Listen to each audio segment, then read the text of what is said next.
Breaking news देंगे आपको। Lahore high court ने शहबाज शरीफ जमानत का तहरीरी फैसला जारी कर दिया है। बेंच के दोनों अराकीन ने अलग-अलग नोट जारी किया। जस्टिस सरफराज डोगर ने कहा दोनों जजेस की बाहमी मुशावरत से जमानत मंजूर की गई।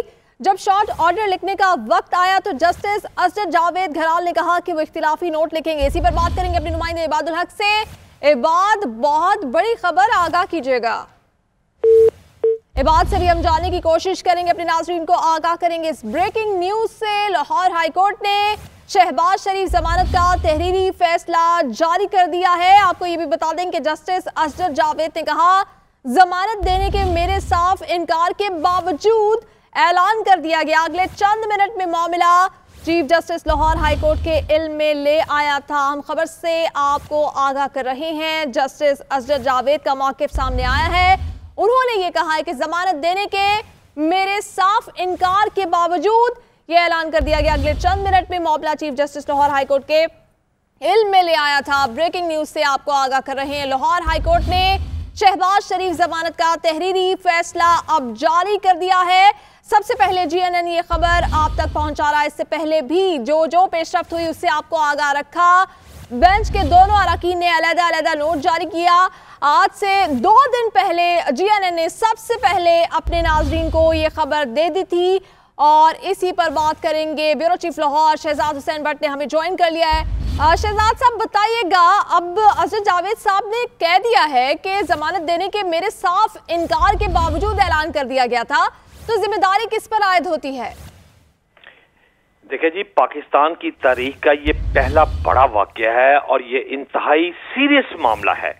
ये मामला मुझे लगता है कि, और मेरी जो वकला से बात हुई है उन्होंने मुझे कहा है कि ये सुप्रीम जुडिशल काउंसिल में भी जा सकता है। इस वाकये की कहानी कुछ इस तरह है कि शहबाज शरीफ की जमानत डिवीजन बेंच के सामने लगी। डिवीजन बेंच में 2 जज थे, डोगर साहब और जस्टिस असद जावेद साहब। ये दोनों समाअत के बाद अपने कमरे में चले गए। कमरे में जाकर जस्टिस डोगर साहब ने जो फैसला लिखाया, बाद जो रीडर था उसने वहां अनाउंसमेंट की कि शहबाज शरीफ की जमानत हो गई है, जिस पर तमाम मीडिया वहां मौजूद था, DSNG तैनात थी। तमाम चैनल ने शहबाज शरीफ की जमानत मंजूर होने की खबरें ऑन एयर कर दी। लेकिन GNN चैनल पिछले 2 रोज से ये बात कह रहा था कि शहबाज शरीफ की जमानत मंजूर नहीं हुई है। अब उसका तहरीरी फैसला आपकी स्क्रीन पर इस वक्त सामने चल रहा है और यह तहरीरी फैसला हम ब्रेक करते हुए ये बताना चाहते हैं, जिसमें यह तहरीर है वाज़ेह तौर पर कि लिखा है कि मैंने जस्टिस असद जावेद घराल साहब ने कहा कि मैंने अदालत में जमानत मुस्तरद करने का कहा, जबकि चैम्बर में भी है मैंने जमानत को मुस्तरद करने का साफ तौर पर अंदिया दे दिया था। जस्टिस असद जावेद घराल साहब ने यह कहा है। उन्होंने मजीद कहा है कि मेरे साथी जज ने अपने तौर पर जमानत मंजूर करने का अनाउंस कर दिया। बाद जमानत मंजूरी का ऐलान जो है वो मुझे पता चला कि डोगर साहब ने कर दिया है। इबादुल हक हमारे नुमाइंदे हमारे साथ हैं, उनसे भी बात कर लेते हैं। इबाद, ये बताइएगा अब इस केस में आगे होगा क्या? जी, लाहौर हाई कोर्ट के 2 रुकनी बेंच के सरबराह जस्टिस सरफराज डोगर ने यह मामला चीफ जस्टिस को भिजवा दिया है और ये सिफारिश की है कि इस मामले पर क्योंकि अलग अलग फैसला आया है, अलग अलग नोट्स दिए गए हैं, इख्तिलाफी राय आई है, इख्तिलाफी राय हुआ है, इसलिए इस मामले पर रेफरी जज मुकर्रर किया जाए।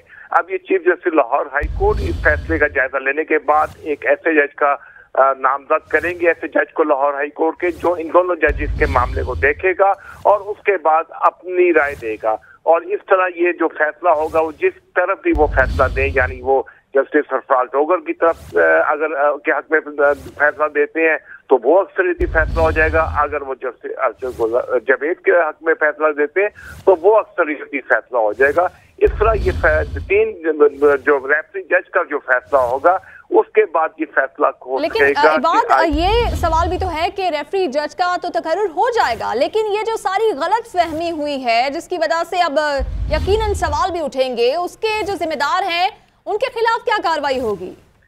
जी, उसके लिए भी अलग से फोरम है, एक फोरम पहले से बना हुआ है। ये मामला फिर उसके पास चला जाएगा। अब पहले तो ये देखना होगा कि अदालत किस तरह इस फैसले को देखती है।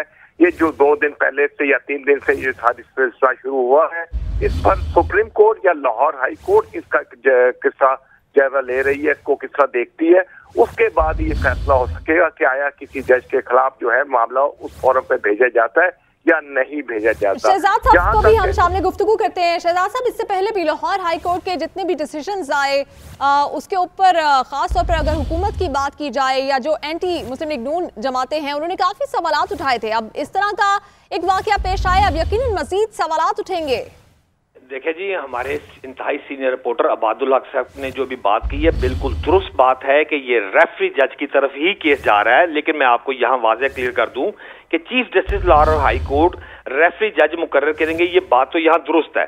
इसके साथ साथ जो हमारी वकला से बात हुई है उन्होंने कहा है कि ये एक पाकिस्तान का पहला बड़ा वाकया है, ये इंतहाई सीरियस मामला है, ये केस सुप्रीम जुडिशियल काउंसिल में भी जा सकता है, ये वकला ने हमें कहा है। अब तो शहबाज शरीफ वाली की जमानत जो थी वो तो जेल में ही रहना है, वो तो बात खत्म हो गई कि शहबाज शरीफ की जमानत हो रही है या नहीं हो रही।